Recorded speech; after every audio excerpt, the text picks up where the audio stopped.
Well, hello again, lizard fans of the ancient variety. So this is from a line in English. It's called Ancient Beast, but on the box it says Beast Ton Ton right there. And I think the brand is Kong Species. I think this is the artist, TZ King. And this is the Megalania poesty. I have no idea. I searched for this and no results come up. But if you just search Megalania, I'm going to read some Wikipedia. There's the fifth wave. There's four in a wave. So here's the first two, I guess. And the last one there. Definitely gotta get that. And there's a QR code stuff here. So a strong box because these are made of rigid plastic, and this tongue is probably gonna break. Alright, so I flip through these there. So Megalania was inhabiting Australia, and they found bones 50,000 years old. And it's basically a giant monitor lizard. And they feel like its closest relative today would be the Komodo dragon.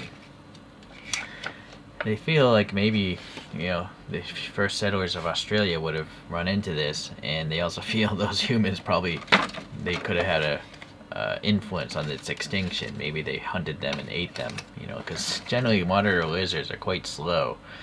I see them around where I live, and they just kind of lazily walk about. Of course, they can move fast, but luckily they're small enough that they're really not a threat to human beings. A Komodo dragon is a whole different story, though. That thing will bite you, and then that bacteria will kill you, and then they'll come back for you later.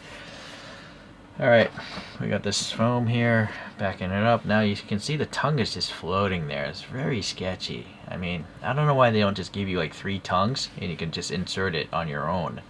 But to do that is just really strange decisions, really. It doesn't take rocket science to put a tongue into a hole, I think, but they're really risking their reputation with these daring packaging endeavors. Alright, so we have these hexagonal things here, and you can see these round bits. Those are neodymium magnets. You can see some of the texturing here. It does look lizard-like, and we have this eye that's pretty much white at the black dot, although I do see a little hint of like brownish or something there. Maybe that's the color of the resin coming through the white. I've noticed it on a lot recently. Alright, so I gotta slowly pull this thing out. In fact, I'm gonna get rid of this.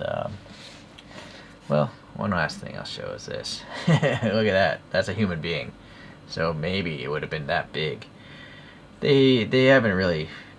There's no confirmed size guesstimates because they haven't found a complete skeleton. So there's a lot of variance in this estimated size back in the day.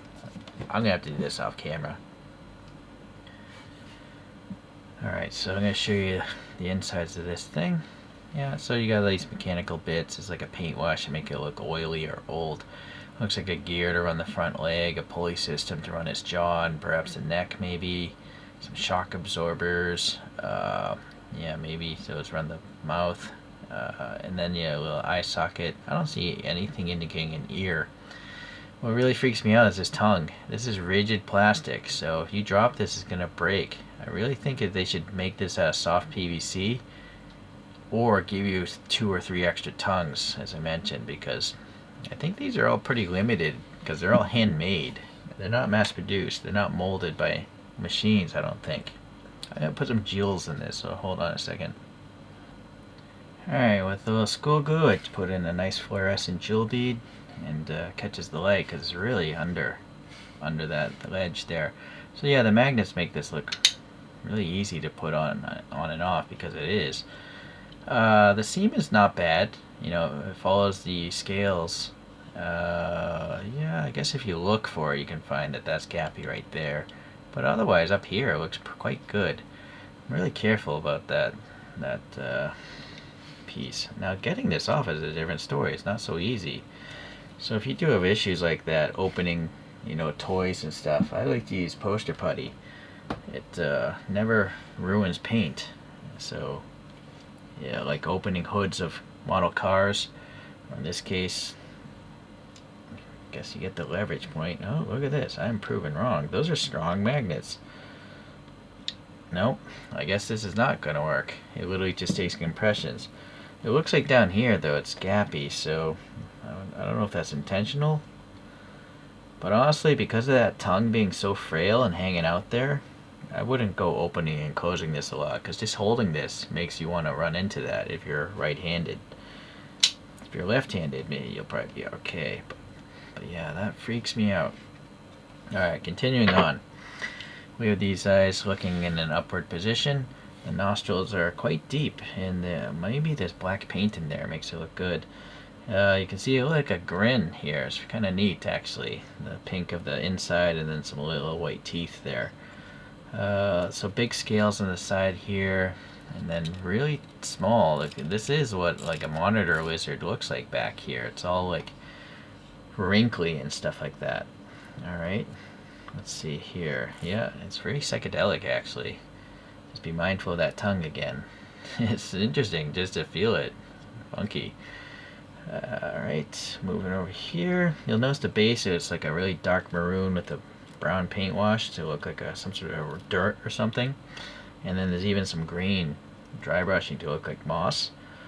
And then there's some black on the claws there, which are nice. And then you have all these old tusks or something, and they look like they have tartar on them, or, you know, just old.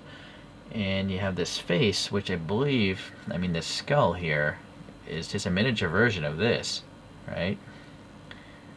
Yeah, it's got teeth itself. Interesting. Yeah, it's pretty cool. And then this is actually resin down here, but they have different browns, so it looks like wood. Look out for that tongue. And then this is a brass plate where they etched away the lettering and fill it in with black paint. And then you just have this, you know, motif again down here. I wish they had a skeleton instead of the thing here. You know, like a side profile of that wound up like the dino rolls. Anyways, it's nice if you like lizards. It almost, without the tongue, it almost looks like a crocodile or an alligator, right? Yeah, interesting. I'll just show a couple more today. So another dumb idea is this snake from the second series, the Titanoboa. See, again, this tongue is just asking to be broken. And then because it does look like a crocodile, this is the Purosaurus. Sorry, it's so shiny it can't focus on it so well. Alright, but there you go. Some sort of ancient caiman, I believe it was. Crocodilian caiman thing. It's not quite identical, is it? The eyes are totally on a caiman, much higher up. And much more scaly, of course. This is kind of the mix of the two. The small scales and the shape of that. You can look these up, these other videos elsewhere. Alright, well, anyways, if you like lizards, you might want to consider picking this one up. I just like cartoon things, cars, and apparently animals, so extinct animals. So hopefully we'll see you at the next one. There's still a couple more from this wave I gotta pick up. Alright, bye now.